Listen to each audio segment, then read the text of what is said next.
実際に英語をやってるアメリカに行きたくてで親に内緒でアメリカ留学を自分で計画した。ご両親に内緒でです。東京に行くのも反対してたのでアメリカ行くのがとんでもないっていうことで1968年の8月10日くらい私はもう行く術がないです。お金もないし、だからもう貨物船です。6人だけ貨物船ですよ。東海村で原子炉で燃やした灰をアメリカに持って帰る。これで毎朝漏れてないか見る、エンジニア系が3人とそれから留学組が3人6人だけで、女性は船で1人だけ。私そこの受け入れてくださったホストファミリーもなんかそこの小さい町の名士だったみたいで、そこのローカル誌にこのお家に日本から大学生来たるみたいで写真が載って、スーパー行くとあなた写真の人ねみたいなもう本当に小さい町で一番私が記憶に残ってるのはそこで日本語を教え始めたということです。日中国交が正常化された時だったんで、それで中国語を専攻したんですね。その時の先生がすごく素晴らしい先生で、向こうでは北京では日本語の先生なんですよね。で日本語が分かるから中国語の先生として、日本語の研修も兼ねて、1年2年こちらでという研究で来ていらした。その時に日本語教育っていうのがあるんだというのを初めて知りまして、89年の、4月からですかね、塩崎荘って言って、中国帰国者の方の定住促進のための施設がその頃はあったんですね。でそこで日本語を教え始めたんですね。これはつけたのは 3A の方なんですよ。で 3A の皆さんが社内で公募というかどういう名前がいいかというので、募集をして、でその結果第一になったと。結構気に入ってましたよね。そうですね。第一にその日本語の種をまいて、それがすごく大きくなって日本語教育とか日本語として学習者の中で育つって。だからよくご覧になると緑色はこれは小さいんですよ。はい、でピンクになるともっと大きくなってる。最初は語彙場面班とでシラバス班に分かれて、で語彙場面が増田石井先生、はい、であと3人がシラバスっていうことで、で最初部会が別で、で何かしてそれぞれやってたけれども両方しなくちゃっていうので結局は一緒に全部シラバスも全部一緒に考えました。みんなで検討して、でこれは使用場面が使用頻度そんなに多くないから項目じゃなくて、理解文献の方に移そうとか、そういった話し合いを進めながら、組み上げていったというか。旧日本語能力試験の3級までの語彙と文系を主にきちっと入れるっていうことですからね。ただ時代変わってるので旧3級の語彙の中には漬物とかね入ってるんですよ。でそんなのいらないわけで、逆に今になって考えればやっぱりパソコン関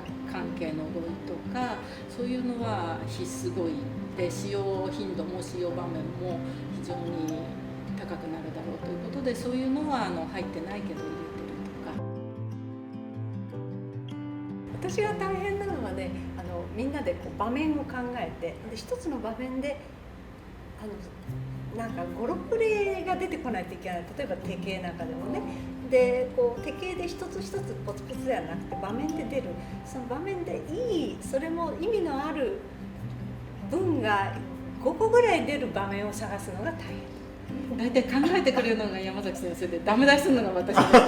なんでそうなっちゃうかっていうと、やっぱりその場面で使う語彙はこれこれで、そうすると使用頻度がとか、あとその文法的に考えてそれはこの場面では無理だろうとか、そういうのが出てきちゃうので、ボリューム1は非常に語彙が限られてますよね。要求かなんかで、そうすると場面が食べ物とかパーティーとかそのくらいしかないですから、そうするとパーティーが多いとか飲み部位が多いとかっていうのが来るけれども、他の場面ってなかなかないですよ。学校場そうする面としてと語彙が増えるからね。そうそうで、学校場面でももっと広げると科目になると数学とかあんなのが出たらそれも難しいわけです。そういうテーマがすごく面白くて、それを通してそのテキストに身近に感じて楽しんで勉強ができる。なんか外国行った時に外国でたくさんこう普通のわらばんしみたいなにあるなんか練習帳とか問題集とか語学とかのありますよね。算数をやったりそういうのをいっぱい集めてきて、その中のイラストを見てこういうイラストがいいとかああいうイラストがいい、イラストを無理かけてね、こんなたくさんイメージがあったわけですね。はい、リンさんが身長何センチとか、山崎先生がこういうふうにしてとか言うのきちんとそのプロファイリングがあったわけですね。そうですね。イラストが命なんだよね。そうなんです。そう。だから色もみんなの日本語は赤とあれですけど、私たちこのブルーがよくて。こだわりがあったんですよ。はいはい。この色のブルーで濃くも薄くもダメでっていうので。どうしてこの色のブルーがよろしかったんですか。なんか私この色が大好きで。趣味です。そうなんですか。これはなんか娘のフランス語の本のイラストと数字の色がこれだったんです。フランス語のだからとてもおしゃれな色をしてて。2006年ぐらいからその能力試験を変えるというので説明会があったりとかいろいろあった時期なんですよね。本当にその前までの日本語教育っていうのが全部大学予備教育的な部分で基礎をがっちりやりましょうという文法ベースのものだったのが、それでは実際に使えないということで、これを勉強したら何ができるんだみたいなところに移行し始めた時なんですよね。実際これから望まれる日本語っていうのがそういうふうに変わってきている中でやっぱりテキストは当然変わるべきだというのがあって、それが私たちのそれぞれの教室の中で実践していた工夫をみんなで持ち寄って一つにしたというふうな部分があるんじゃないかな。それみんな遠慮しないでね、思バンバン言ったしね、バンバン言って、それって誰にも遠慮することないですもんね。素晴らしいですね。どれが正しくてどれが間違ってるとかじゃなくて、私の学生だったらそうなんだっていうそういう視点で話をしてるので、そうね、本当に口深いせずに、それは編集者の方もね、褒めてくださって、全然知らない人同士で集まって普通みんな集まってそれで本を作るのでお友達同士で見ていきますでしょ、大学が一緒とか、だって全然違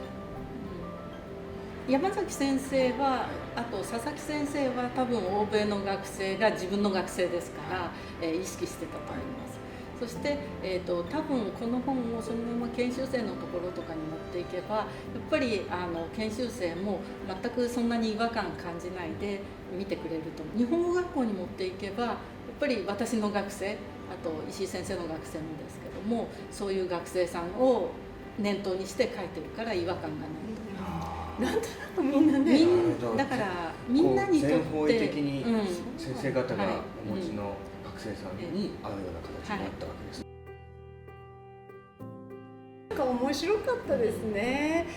それで東大でやってた時は研究室でやったんですけど、お昼はそこの学食で一つだけ日曜日でも空いてるのがあって、あそこへ行ってね食べて、それでまたすぐ部屋に戻って。安田講堂の下ですね。そうですそうです。そこの地下のね。地下のね。なんかちょっとほっとひとときって感じで、で終わったらまたあそこへ行って教科書作らなくちゃならないなみたいな。お昼挟むってことは午前午後ずっとですね。投資ですよね。10時、9時半かなんか9時半からスタートして4時半、いや5時とか。毎回会うの楽しみだってね。じゃなきゃ200何回も210何回もやりませんよね。そうですね。だって一月に3回、もうね、忙しい時って1ヶ月に毎週言って2たり日ぐらいしか家にいなかった。う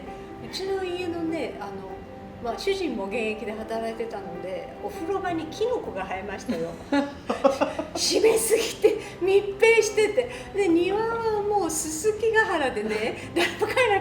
回覧板持ってきたなんか友達がここの家誰か住んでるんですかみたいな。だって日曜も全部雨戸閉まって、日中雨戸閉まったからですよ。それだけお忙しくてキノコ生えました。腐っちゃって、もう終わったらもう一回変えました、お風呂。専任でお仕事されてるそれぞれのお仕事があるわけですよね。フルタイムですね。でさらに教科書をだ作る。から土日ですね。土日です。土日はそれからあれね、休日、祝日、もうなんかお正月もギリギリまでやりましたね。